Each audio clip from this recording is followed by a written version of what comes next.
우울증이 증가하고 또 이 우울증 환자들이 유방암에 걸릴 확률이 무려 4배 증가했다는 결과가 있습니다.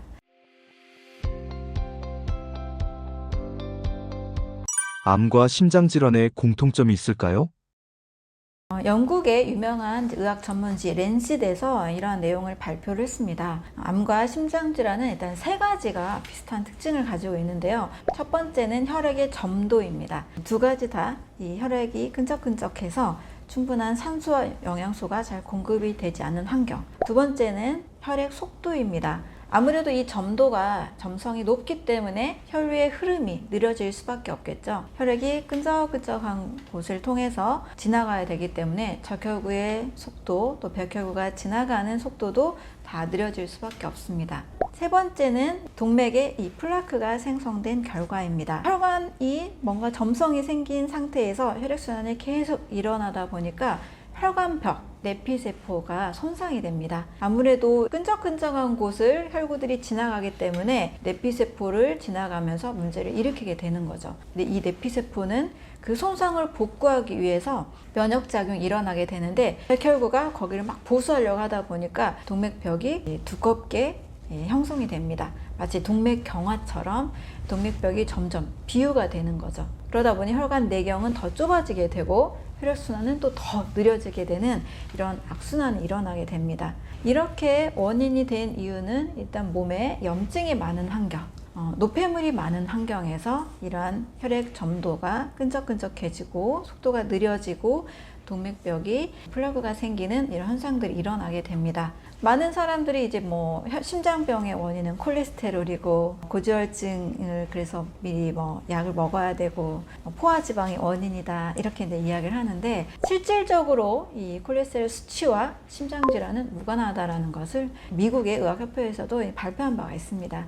그래서 단순한 지방이 아니고 몸에 염증이 생기는 환경, 또 혈액 순환, 혈액 점도, 혈액 속도, 또 동맥벽의 상태 이런 것이 문제가 될 수가 있습니다. 트랜스 지방이 암을 유발하는 이유는 무엇인가요?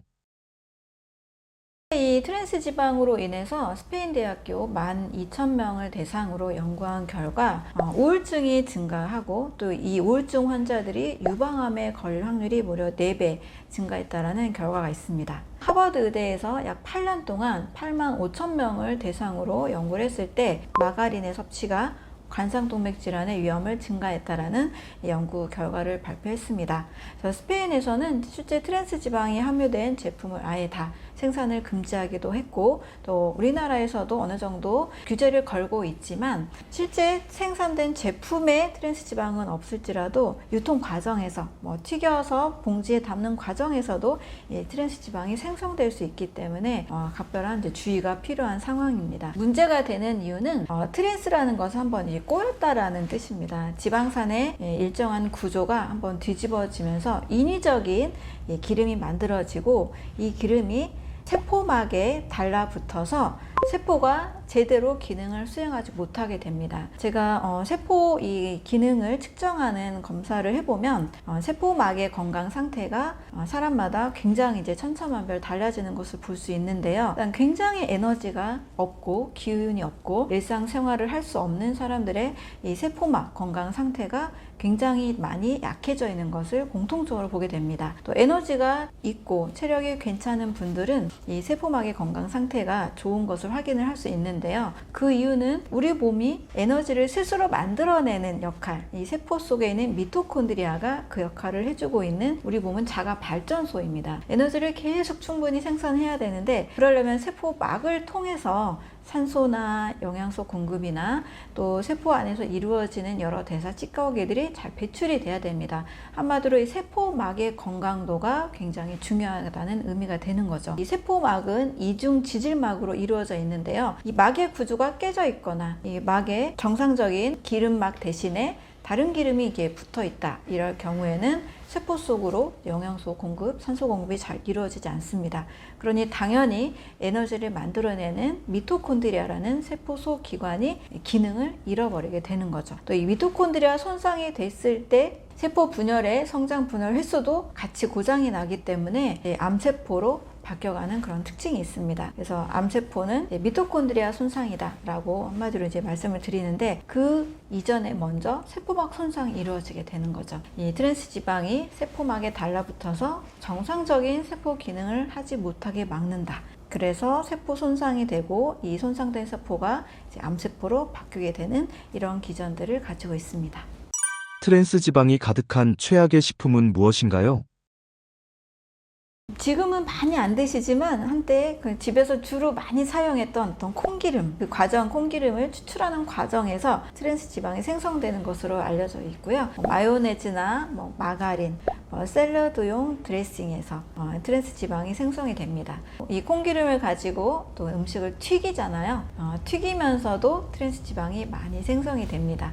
그래서 일단 트랜스 지방은 우리가 밖에서 사 먹는 튀긴 음식 상당히 이제 주의를 해야 되고요. 튀겨진 채로 가공된 과자나 빵이나 그런 가공된 음식들, 식품을 먹을 때는 상당히 트랜스 지방을 조심해야 됩니다. 과자를 먹는다고 해도 좋은 기름으로 튀겼다 할지라도 그 유통 과정에서 튀기고 또 시간이 지나고 또 포장지에 포장하는 그 과정에서도 지방산의 변성이 일어날 수 있기 때문에 우리가 사 먹는 어떤 튀긴 음식 또 포장이 된 음식 모두 다 트랜스 지방을 주의할 필요가 있습니다.